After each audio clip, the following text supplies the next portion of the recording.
On va vous parler maintenant d'une histoire incroyable, l'incroyable histoire de la fausse ambassade américaine au Ghana. Esdras Dikoumana, journaliste au service Afrique d'RFI, me rejoint à l'instant. Bonjour Esdras. Bonjour. Évidemment, quand on a donné cette information sur l'antenne d'RFI, ça a suscité immédiatement des questions, et il y a de quoi se poser des questions. On a du mal à comprendre, Esdras Dikoumana, comment la véritable ambassade des États-Unis au Ghana ne se soit aperçue de rien pendant toutes ces années. Pendant 10 ans, donc, des Ghanéens ont pu entrer aux États-Unis grâce au visa délivré par cette fausse ambassade. Comment est-ce possible? Tout simplement parce qu'ils ont bénéficié de vrais authentiques visas, vraiment de vrais visas américains, comme l'explique d'ailleurs le département d'État des États-Unis qui a révélé toute cette histoire. En fait, il ne s'agit pas que de Ghanéens seulement. Il faut savoir qu'ils avaient des clients en provenance de la Côte d'Ivoire, du Togo, des clients qui ont bénéficié de ces services pendant donc toutes ces années-là. Et preuve que les concepteurs de cette escroquerie étaient vraiment bien organisés. Ils avaient mis ensemble un système d'accueil avec chambre d'hôtel et voiture à disposition de ces clients qui provenaient des pays voisins. Autre précision, cette fausse ambassade américaine ne faisait pas que dans les passeports uniquement.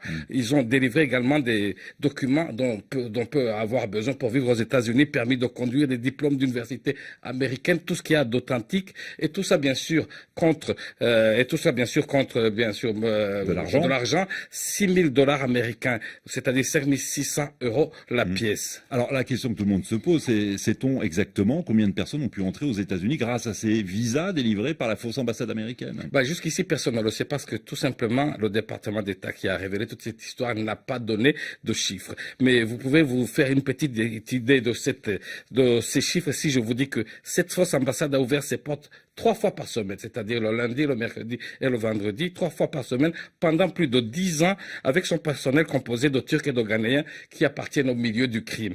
Et donc, oui, parce que ce qu'il faut dire, tout ça a été géré, cette fausse ambassade a été gérée par le réseau criminel, par une mafia de Turcs et de Ghanéens, avec des avocats qui étaient d'ailleurs spécialisés sur les questions d'immigration pour pouvoir délivrer des visas. Oui. Ah oui, et pas seulement que ça, parce que le département de l'État annonce également qu'ils ont bénéficié de complicité au sein de fonctionnaires américains, de l'immigration américaine. Donc c'est ce qui peut expliquer pourquoi leurs clients avaient de vrais visas qui leur ont permis de voyager aux États-Unis sans aucun problème. Alors comment cette ambassade a-t-elle pu fonctionner au nez et à la barbe des autorités américaines pendant 10 ans? D'autant que cette fausse ambassade avait pignon sur rue. Il y avait même le drapeau américain sur la façade, Esdras. Oui, c'est vraiment ça qui est le plus étonnant. C'est, comme vous le dites, c'est inimaginable, incroyable. On peut multiplier les qualificatifs sans comprendre, parce que je pense que même les Américains n'ont pas encore compris jusqu'ici. Sachez, comme vous le dites, qu'il y a une belle et immense ambassade américaine, bien officielle, celle-là, qui se trouve dans un des quartiers les plus chics d'Accra. Et il y avait à côté cette autre ambassade dans un quartier populaire, une maison à un étage, une maison rose, un peu délabrée, et il y avait aussi un drapeau américain bien planté, bien visible, qui flottait dans l'air, dans les bureaux, la photo du président Obama. Et donc tout ça a fonctionné sans anicroche pendant plus de 10 ans.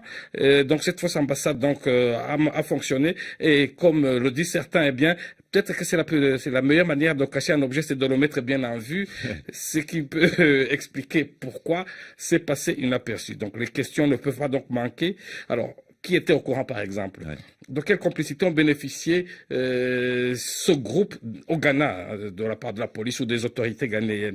Quel était le niveau de leur complicité américaine? Parce que pour avoir autant de visas pendant autant d'années pour passer inaperçu, c'est difficile à dire. Donc on peut multiplier les questions, mais cela reste une histoire à peine croyable, surtout si on se rappelle qu'on parle ici des États-Unis, c'est la première puissance du monde, qui ont officiellement les meilleurs services de renseignement, qui ont des services d'écoute sophistiqués. Et sachez que c'est le comble de l'ironie. Sachez que malgré toute cette technologie, c'est sur simple dénonciation par un homme, bien en chair comme moi et vous, que cette arnaque a été découverte. Oui, et puis au cours de l'enquête, les autorités ghanéennes ont également découvert l'existence d'une fausse ambassade. Exactement. Des Pays-Bas. Des Pays-Bas, exactement. Alors, et ce n'est pas seulement ça, ils ont découvert des passeports et des visas de 10 pays, notamment l'Inde, l'Afrique du Sud, etc. C'est